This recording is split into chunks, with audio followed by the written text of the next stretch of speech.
Hello everyone, welcome to my channel Farzana cooking.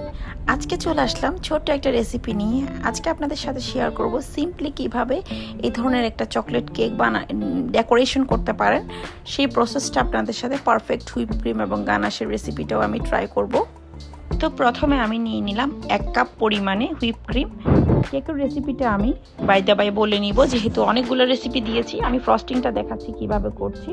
তো একটা electric এভাবে বিটার নিয়ে, বাটিটা অবশ্যই গর্তযুক্ত বাটি নিতে হবে আপনার পারফেক্ট ক্রিম বিট করার জন্য, আর বলেন ডিমের ম্যারাং রেডি করার জন্য এই ধরনের গর্তযুক্ত বাটি নিলে খুবই কাজ দেয়। তো আমি সুন্দর করে ক্রিমটা বিট করে নিচ্ছি হাই স্পিডে। পুরো বিটটাই আমি হাই স্পিডে করেছি। বরাবর 1 কাপ নিয়েছি মেজারমেন্ট কাপের। যখন একটু ঘন হয়ে আসছে তখন আমি এখানে কিছু চকলেট গলিয়ে দিয়ে দিলাম। সাথে দিয়ে দিয়েছি 1 চা চামচ কোকো পাউডার, আর দিয়ে দিলাম 1 চা চামচ আইসিং সুগার। যেহেতু কোকো পাউডার দিয়েছি একটু ব্যালেন্স করার জন্য, আইসিং সুগার দিয়েছি। আর ডার্ক চকলেট একটু তেতো হয়ে থাকে, সেই ক্ষেত্রে আপনারা আপনাদের মতো করে চিনিটা বাড়িয়ে কমিয়ে দিবেন। তবে আমি কম দেওয়ার চেষ্টা করি, সবসময় কম খাই সেই জন্য। তো এরপরে আমি ভালো করে এটাকে বিট করে নিচ্ছি যতক্ষণ না পর্যন্ত ক্রিমটা একদম স্টিফ হচ্ছে। এভাবে একদম বাটি উল্টালেও নড়বে না, এই ধরনের টেক্সচার হলেই দেন আমি স্টপ করে এটা উঠাই নিব পিটার মেশিনটা।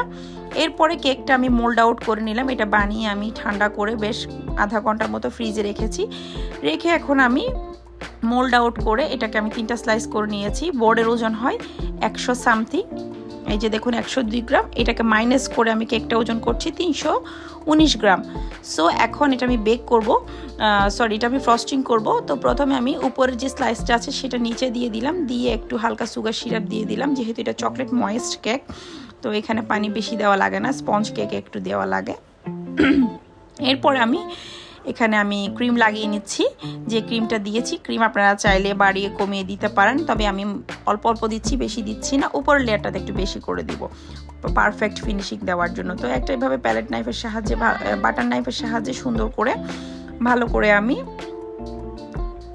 একটু ফিনিশিং দেওয়ার চেষ্টা করছি। সেম ওয়েতে আমি সবগুলো লেয়ার দিয়ে দিলাম। এখন একটা পাইপিং ব্যাগ আমি ক্রিমটা ঢুকিয়ে এভাবে করে চারপাশ থেকে ঘুরিয়ে আমি ক্রিমটা লাগিয়ে নিয়েছি। যেখানে যেখানে হার্শ লাইন আছে, যেখানে যেখানে ভালোভাবে লাগানো হয়নি, সব জায়গায় ভালোভাবে প্রপারলি লাগিয়ে নিচ্ছি। এভাবে হলে কিন্তু যারা নতুন নতুন কেক বানানো চেষ্টা করছেন, ফিনিশিংটা খুব দ্রুত চলে আসে। আমি এভাবে করেই মাঝে মাঝে করি যখন সময় একদম স্বল্প থাকে। এই কেকটা আমার ছিল 1 ঘন্টার মধ্যে আমি এটাকে বানিয়ে ফ্রস্টিং করে আমি ডেলিভারি দিয়েছি। তো সেই ক্ষেত্রে আমি এভাবেই করেছি। তো প্যালেট নাইফ দিয়ে বরাবরের মতো সুন্দর করে আমি এটাকে ভালো করে একটু ফিনিশিং দিয়ে দেওয়ার চেষ্টা করছি। আর এই চকলেট কেকটা ছিল, এটা চকলেট ময়েস্ট কেক 2 ডিমের। এখানে আমি দিয়েছি 1/2 কাপ ময়দা, 1 টেবিল চামচ কোকো পাউডার এবং 1/2 চা চামচ বেকিং পাউডার।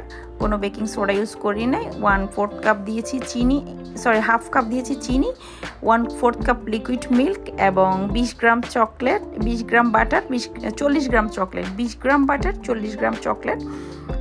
বাটারের ডাবল হচ্ছে চকলেট।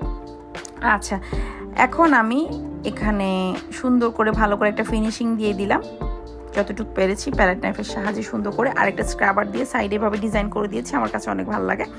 আর চকলেটটা আমি সুন্দর করে ডাবল বয়লারে গলিয়ে একটা পাইপিং ব্যাগে নিয়ে এভাবে করে একটা সিম্পলি একটা ইচ্ছে মতো করে ডিজাইন দিয়ে দিলাম। এটা কিন্তু এভাবে দিলেও সুন্দর লাগে।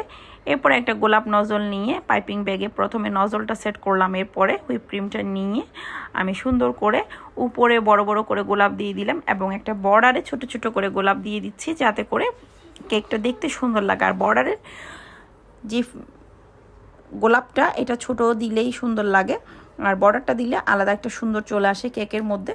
তো এখন আমার কেকটা রেডি। আর এই চকলেট টপারগুলো আমি চকলেট মোল্ডে বানিয়েছি। এটা ছিল একটা অ্যানিভার্সারির কেক। সো আমি এখানে লিখে দিলাম। এখন ওজনটা করে দেখাচ্ছি। বোর্ড সহ হচ্ছে এটা 653 গ্রাম, তাহলে 553 গ্রাম। আশা করছি আজকের ভিডিওটা আপনাদের কাছে ভালো লেগেছে। ভালো লাগলে একটা লাইক, কমেন্ট, শেয়ার করে সাথে থাকবেন। সবাইকে অনেক অনেক ধন্যবাদ জানিয়ে বিদায় নিচ্ছি। আল্লাহ হাফেজ।